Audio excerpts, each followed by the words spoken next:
Welcome to Market Waves Daily, where we track the latest moves across key asset classes and uncover the next biggest market shifts. Today's session is packed with critical developments. Volatility. Is the market about to get shaken up? Key signals emerging. Dollar index and yields. The dollar is flexing strengths. TLT and bonds. Is the bond market signaling a reversal? Commodities. Oil, natural gas, and gold. Breakdowns or breakouts. Major indices: S&P 500, Nasdaq, and Russell. Momentum shifts and key levels to watch. S&P 500 sectors and big names: Tesla, Microsoft, and other major players. Who is leading and who is losing ground? Bitcoin: bulls with bears. The next big move is approaching. We'll break down Elliott Wave structures, technical indicators, and candlestick formations to map out the most probable path ahead. Let's dive into the charts. This is the volatility closure today. So what we are seeing here is that candles are technically bullish and we are not seeing any signs of reversal yet.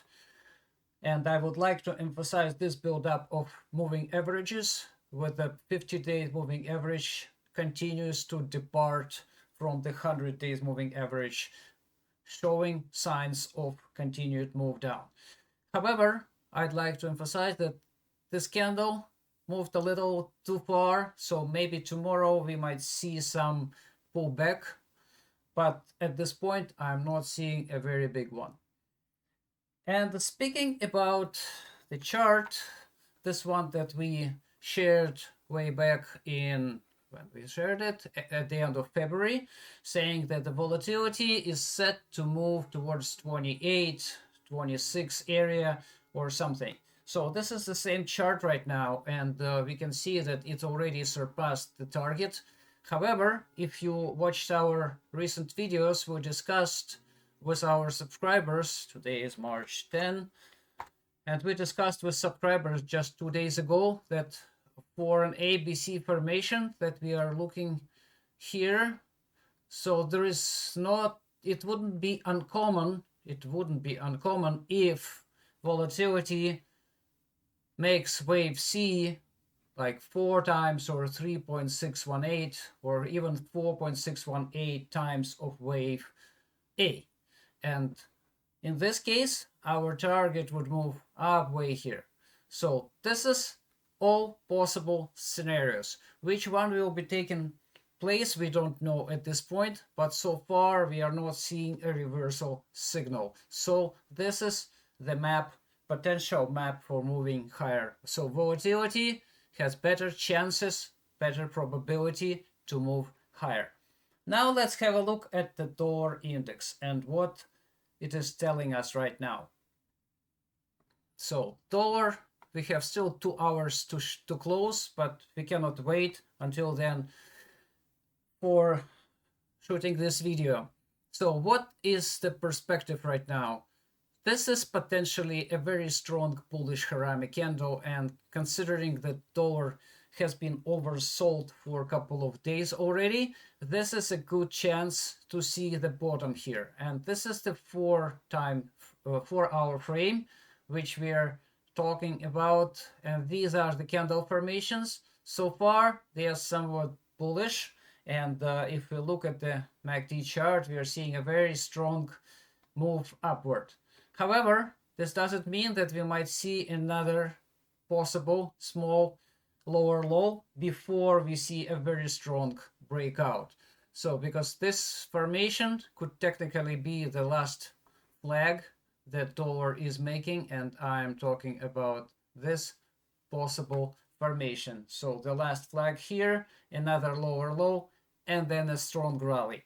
And for confirming bullish Harami, it's an absolutely normal thing when we can see an attempt to negate it and making a lower low, and then we have a rally.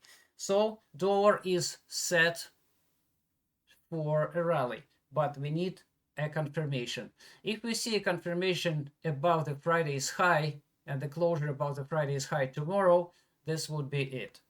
Now let's have a look at the bonds market. So what we are seeing here, this is the 5 to 10 and 20 and 30-year yields.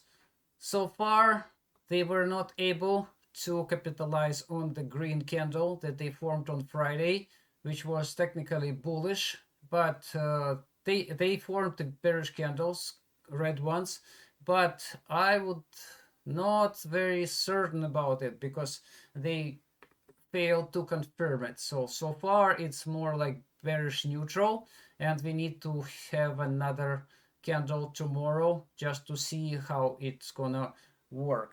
So far it is somewhat closer to neutral, slightly bearish. If we see a strong bearish candle tomorrow, well, then we are looking for lower lows. Now let's have a look at the chart. So this is the chart that we discussed for 20-year yield at macro level.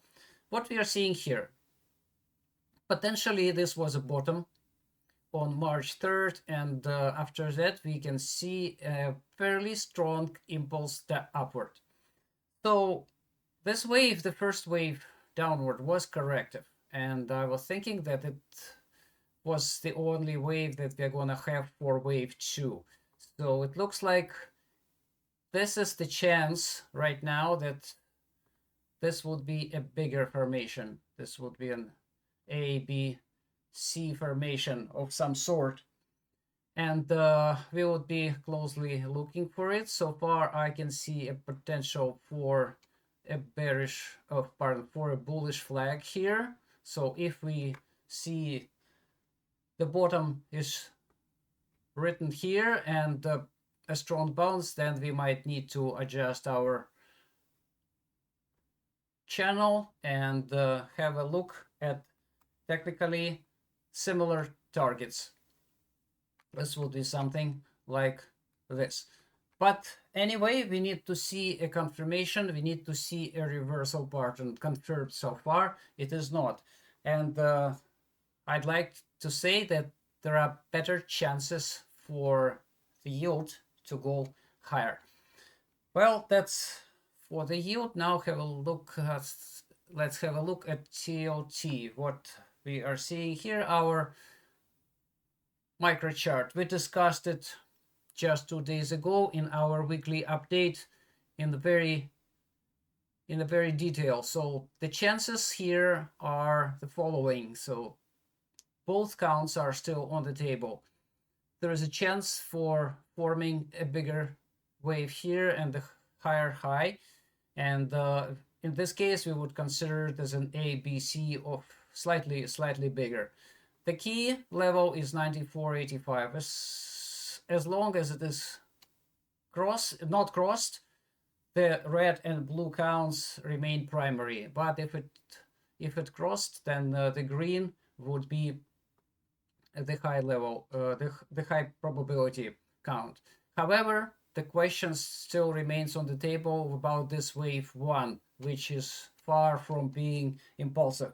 And this is the biggest concern for the impulse to be developed here. So far, we are waiting in a waiting mode to see what happens. And another key level here is if TLT breaks through 89.68, then the lower lows will almost be guaranteed, either through the blue count or the red count. And what candles are telling us, it's slightly different story. Okay, so now we have a clear closure today. This is what happens on the daily. We have a bearish candle, and today we had a chance, TLT had a chance to form a reversal candle, a green one, but it lost. It lost big, and this could be a tower top topping candle, or just a bearish harami with a better chances to go downward. It wasn't able immediately show the reversal on the 5-day frame, which also closed today, but it needed to close below 90.97. It didn't, so I can remove this frame, right, this level right now. And this is a bearish harami candle, a big one, and that's very strong one. Now we need to look for another red candle. If in the next 5 days TLT forms another red candle, confirms this one, this would be a very strong reversal. So 5-day frame is bearish. And the same happens on the weekly. We already discussed it in the weekly report that this is a bearish harami with the chances of moving lower. That's the bonds and TLT. Now let's move on to our commodities section, and we will start with natural gas. This is this chart. Well, this is our very good call. Those of you who were with us from February 1st and listened to what we said about the potential for a gas rally, they would make 60% if they sold last night. From February 1st till this level, 60%. The road wasn't entirely cleaned and it was somewhat bumpy, but nevertheless, 60% is 60%, and it's non-leveraged because oil, for example, doubled, more than doubled the price in the same period. Right now, what we are looking probably for a little healthy pullback, and we will discuss it today in our daily report that we'll post on our website investingangles.com, maybe in a couple of hours. And this is for natural gas. Let's have a look for the candles that natural gas closed today. So far, this could be a very strong inverted hammer or gravestone doji. So this is the potential here, and we might see a pullback. However, this candle is not very strong compared if it was a red one. And on the 2-day frame, this candle also somewhat neutral. I would prefer it to close above this high of the previous one. So we might see some sort of pullback or maybe horizontal move for the next couple of days. And we will, again, we will discuss it from the micro level perspective. And this is another call that we made for natural gas back in November. We spotted this inverted head and shoulders, and right now you can see that the gas is right in the middle of the target area. Whether it's gonna stay here or not, again, we need to evaluate, and we'll discuss it later on. Now let's move on to oil. If you read our report yesterday and watched our video weekly digest, you would understand all the concerns that we have about oil, and particularly about Brent and its technical perspectives. So far, oil didn't disappoint, and we are seeing a strong bearish continuation candle with no signals for reversal yet. And the 10-day candles will be closing tomorrow. If nothing happens here, we might have a very strong continuation candle on a 10-day frame, plus a MACD, fresh MACD bearish cross. That would be a little energizer for this one. And now we are looking for the monthly frame. After a strong bearish engulfing on the month of February, we are seeing a very strong continuation in March. Well, that's the perspective, and I'm not even going to look into quarterly frame, which is developing not nicely. And now let's have a look at the shorter frame. What you're seeing here is that the chart that we discussed way back in February 24th. This is the marker where we posted this chart exactly, and right now we are seeing that oil already lost over 7% since this little call. And what is potentially happening here is the flag, and a chance to move downward here. Approximate target for the flag would be about 62.5, and well, that's not much to say here. The only thing I'd like to say that if oil fails to make a lower low, we might be looking for a bigger flag, potentially something like this, A, B, C, and this would be a wave 4 of the same degree. So that's the potential, but I wouldn't be so sure until we see a very strong reversal pattern. So far, none. Now let's have a look at gold. That's something that I'm looking forward. Okay, so gold technically formed a bearish continuation candle and confirmed a top here. However, it wasn't very strong. If it moved below this red line and closed, by the way, it still has chance. It's 45 minutes left until the candle closed. If it moves below this line, below the low of this green candle and closes here, it would be a tower top and it would be a way stronger bearish odds. But nevertheless, these are strong. Don't take me wrong. And for the weekly frame, we had a strong bearish engulfing, an attempt to cancel it, and now it looks like it's going to be a follow-up. For the 15-day frame, well, it's difficult to say what is happening right now. This candle can be bullish and bearish. Now let's have a look at the Elliott Wave. So this was our call on in the middle of the end of February when we set the diagonal here, and now we had a diagonal and the wave upward doesn't look impulsive, by the way, and now we'll have a look at it more closely. So this is the wave from the perspective top. Possibly it can be broken into an impulse, or it can be viewed as an ABC formation. So there is no much clarity here. Both are possible at this moment. Both remain on the table.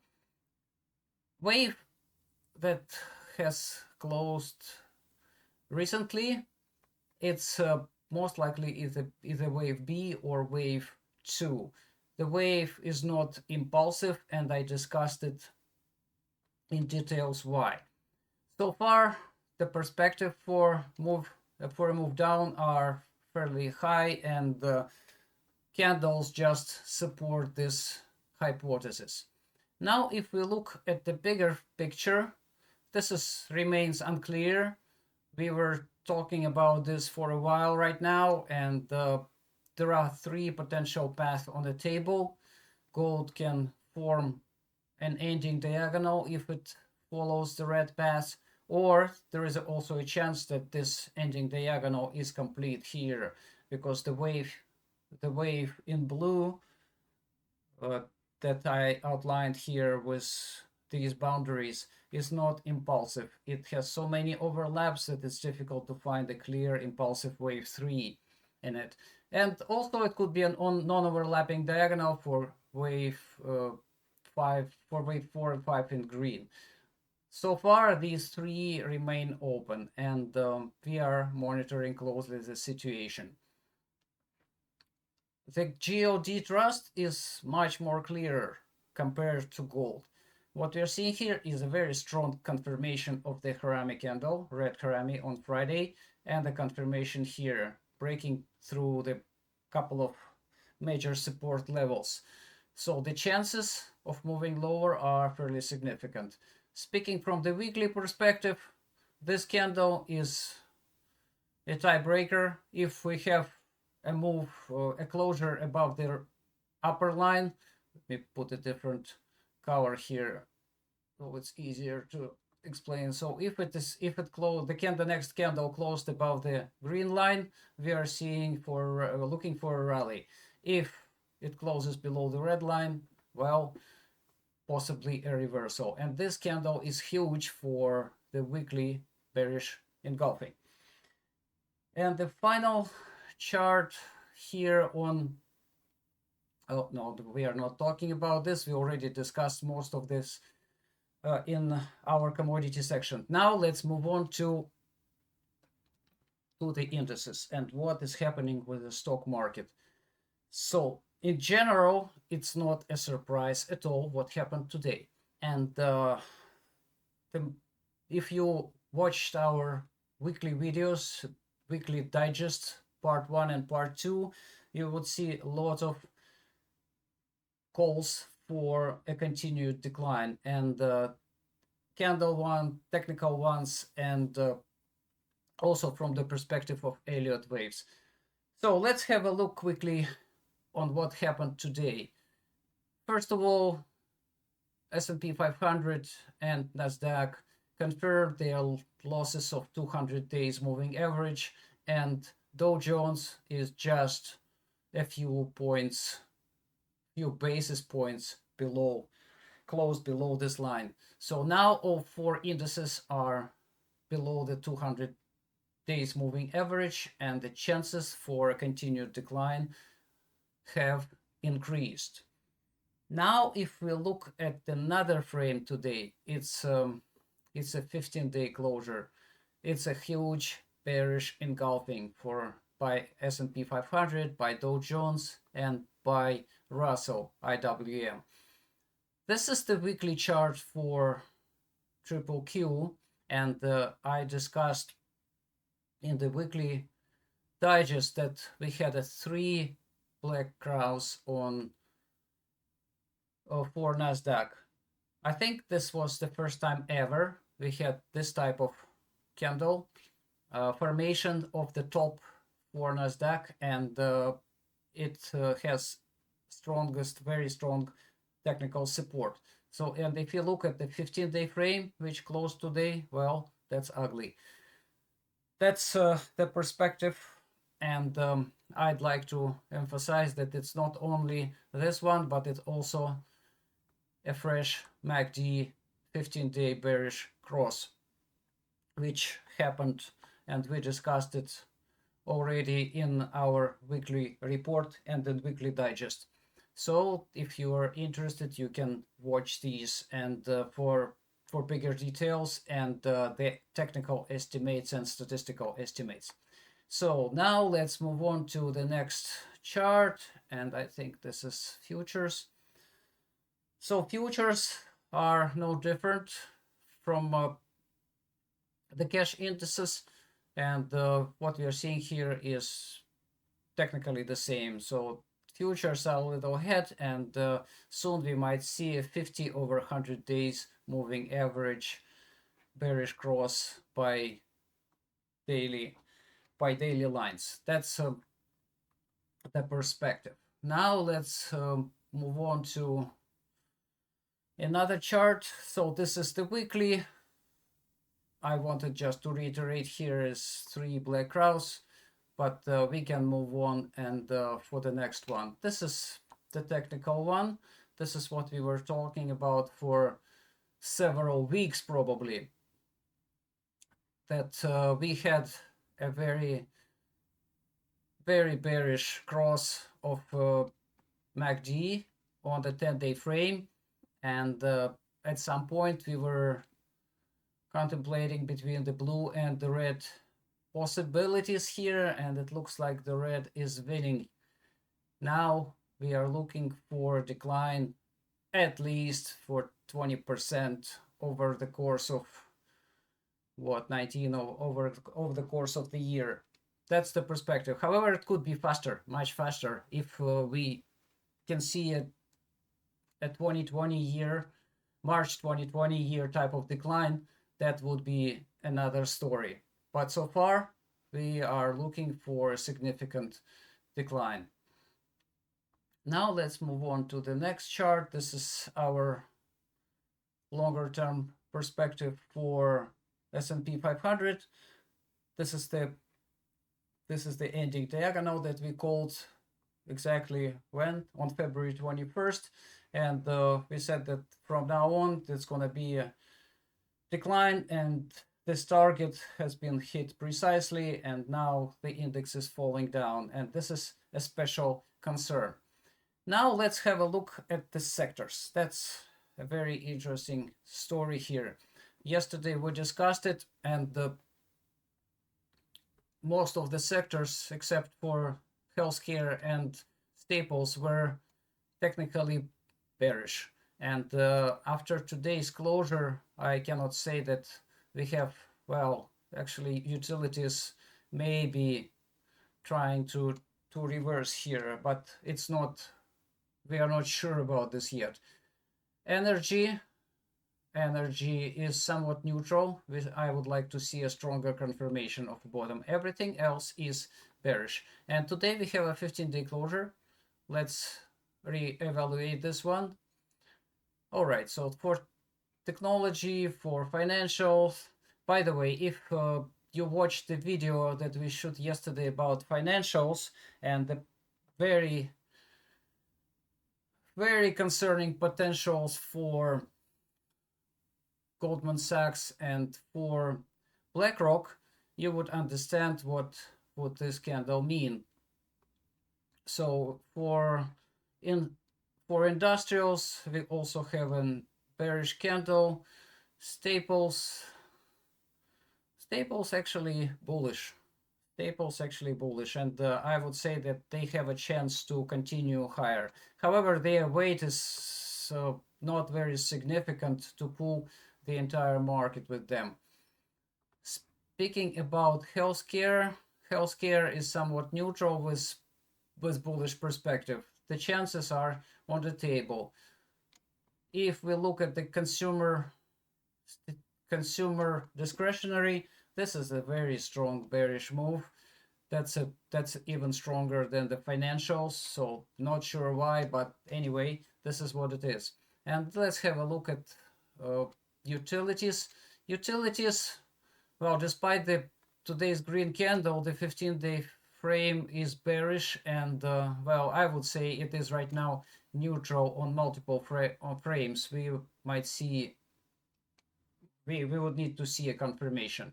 And the energy for 15-day, it's technically bearish, so I wouldn't expect a lot of move up here. And the final here for evaluating the S&P 500 insights is the big boys.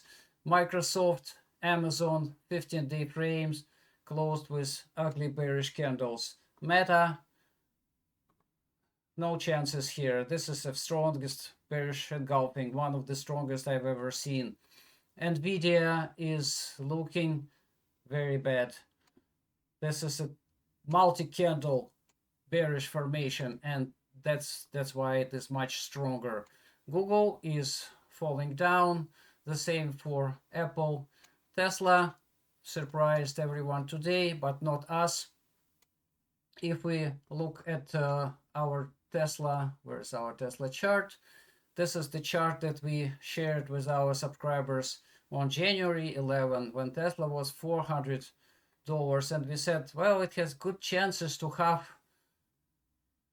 lose a half of its value, moving into 240, 140 area. Well, it's already happened, and exactly this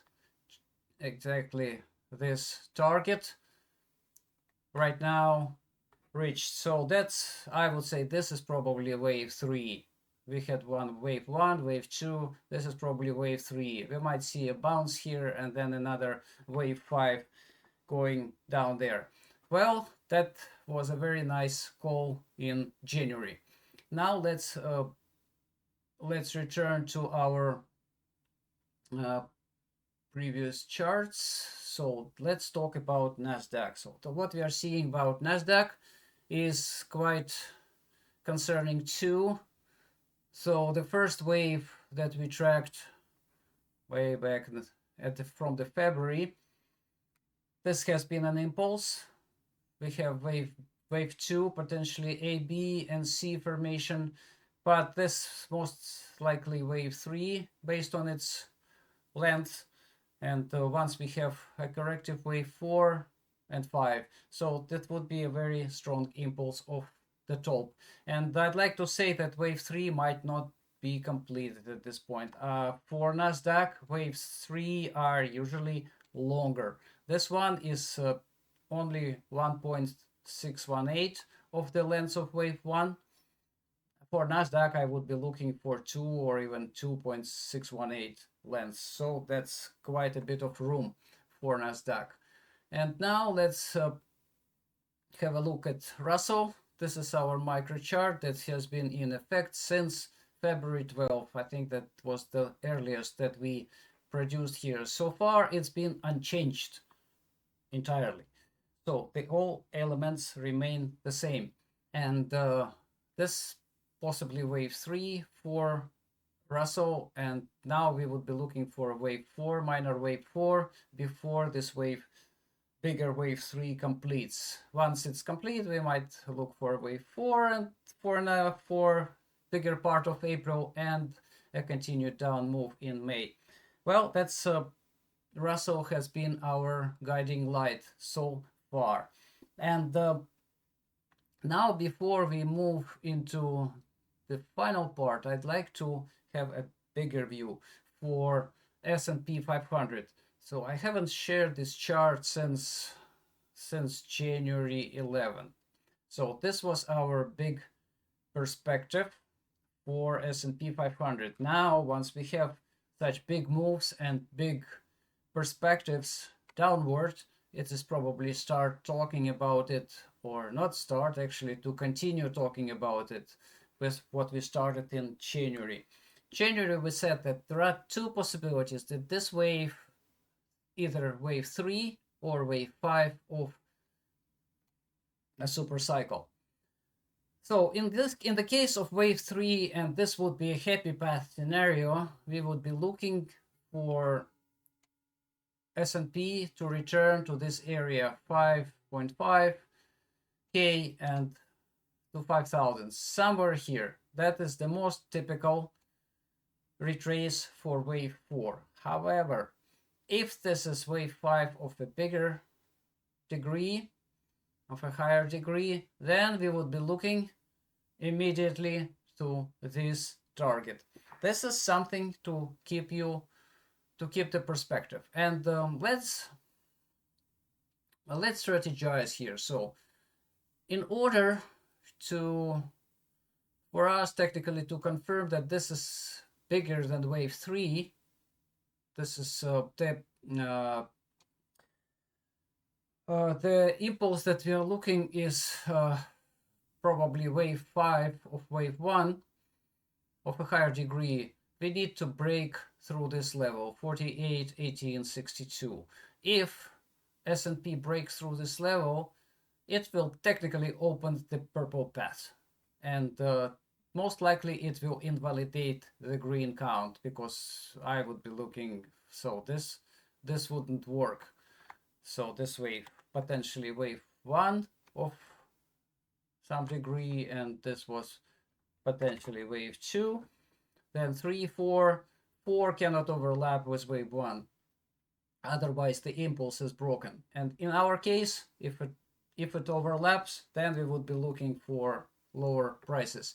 And from here to this level, it's only 21.5%.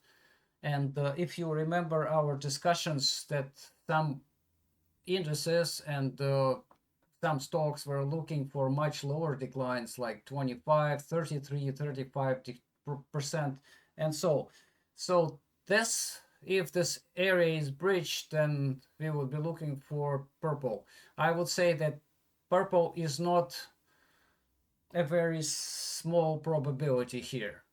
So the green is primary right now, but the purple cannot be ignored. Let this message sink in. And now let's have a look at the Bitcoin, the final chart of today. So this is our double top formation. So far, Bitcoin today approached our 75,000 target that we identified back in February 2nd.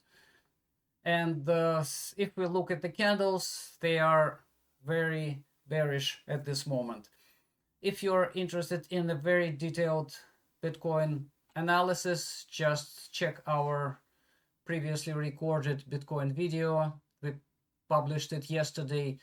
And also we have a very good technical analysis posted on our website. I think it's already done, or it will be done later today. Well, to summarize, today's analysis has revealed critical signals across multiple asset classes. Volatility is steering, the dollar and yields are at key inflection points, and commodities are setting up for big moves. With major indices facing crucial tests and stocks like Tesla and Microsoft falling down technically, the market's next direction is coming into focus. And in the crypto space, Bitcoin's structure continues to unfold. Will bulls hold the line? Stay ahead with daily insights at investingangles.com. Join our stock and crypto subscription just for $10 a month for major stocks, Bitcoin, and private Discord access. Follow us on YouTube, Twitter, Telegram, and Reddit for real-time updates. If you really enjoyed this, like it, say so. Share it on different platforms and subscribe so you never miss a critical market update. Thanks for watching, and as always, happy trading.